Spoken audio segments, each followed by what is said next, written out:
Now you go to the Whiskey. There'd be Morrison and the Byrds and the Springfield and the Spoonful, and they seemed to be there every night, whether they were performing or not. And there was Janis and Hendrix, and it was the place to hang out.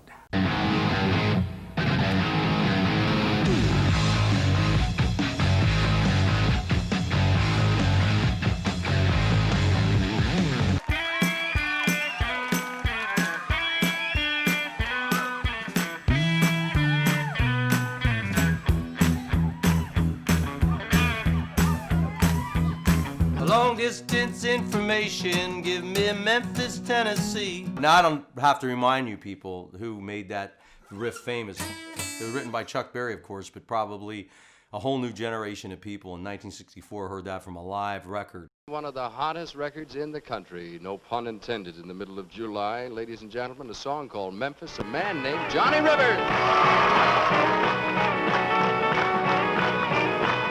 If ever there was a man who was the total essence of American rock and roll, it's Johnny Rivers. Growing up in Baton Rouge in the 50s was a great musical experience because it was during the transition from rhythm and blues to rock and roll. Basically, I remember guys like Fats Domino and Jimmy Reed and Bobby Blue Bland, even Little Richard. Ready to rock and roll, sweetest little thing I've ever seen. I'm gonna name you Maybelline. I think anyone who, played guitar when Maybelline hit, Chuck's first hit record, I mean, everyone just jumped on it. And the interesting thing about it was almost like black country music, almost that bluegrass country kind of feel to it. It wasn't typical R&B. And Chuck played like horn riffs on his guitar. Well, that's all right, Mama. That's all right. That's where I first saw Elvis in the auditorium at Baton Rouge Junior High. I actually went to a country music show. Around the middle of the show, Minnie Pearl came out and she said, "We have a special treat for you. He's got a new hit record on Sun Records, the Hillbilly Cat, Elvis Presley." So Elvis came out jumping around in this pink and black suit, and he sang "That's All Right, Mama" and "Blue Moon of Kentucky." And the people around us didn't know what to make of him. Some of them even started laughing. And I remember looking up at this guy going, "Wow, this guy is really cool."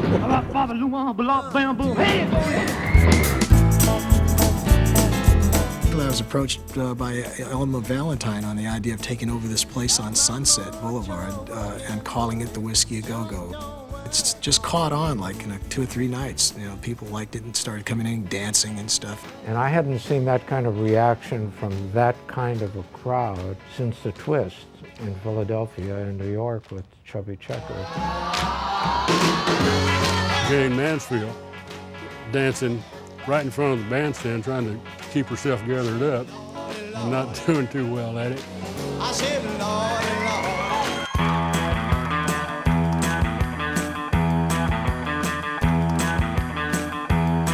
I was playing and I just kind of saw the crowd shift to one side of the room, and I asked my bass player, I said, "What's going on?" He says, "I think the Beatles are here." And I went, "Oh." everybody talking about the seventh son. The whole round world, there is only one. I'm the one. Every night was New Year's Eve at the Whiskey. There's a woman that you ought to know. The music scene at that time was really alive. Every club had a band in it, and there were billboards with bands' names on it. I mean, that was ridiculous. I never thought of that. From where I came from, seeing, they advertised cornflakes and stuff on billboards. The Whiskey A Go-Go is being hypnotized by the delivery of Jim Morrison. The waitresses stop serving, the dancers stop dancing, even the go-go girls in their cages, and they're paid to dance. They even stop dancing. They were originally called the Versatiles. We changed their name to the Fifth Dimension, which I thought was more contemporary. It was a long shot, really, that Johnny would ever hear one of my demos. He said, "Well, there's this one song I wrote for a Broadway play that never really happened, and it was about hot air balloons." God, we put all this work in on this song that doesn't really sound much like what's going on. There was only one really great festival, and that was the Monterey Pop Festival. I was one of the 4 people that put up the seed money to fund it and get it all going. I remember Otis Redding just kill the audience.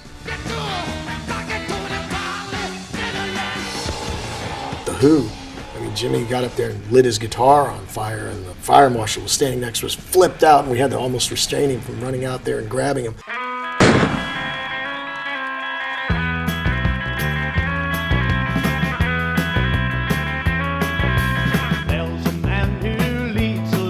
An Italian country boy come out of Baton Rouge and come to Hollywood and take over. The Johnny Rivers story is an amazing story. The history is just unbelievable. I mean, he's there.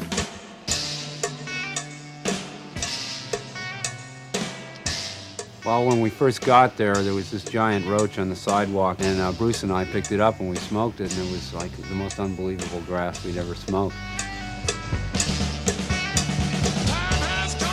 There's a riot going on. They're beating kids on the other end of the strip at Pandora's Box. One screaming voice, give us back our strip. Give us back our strip.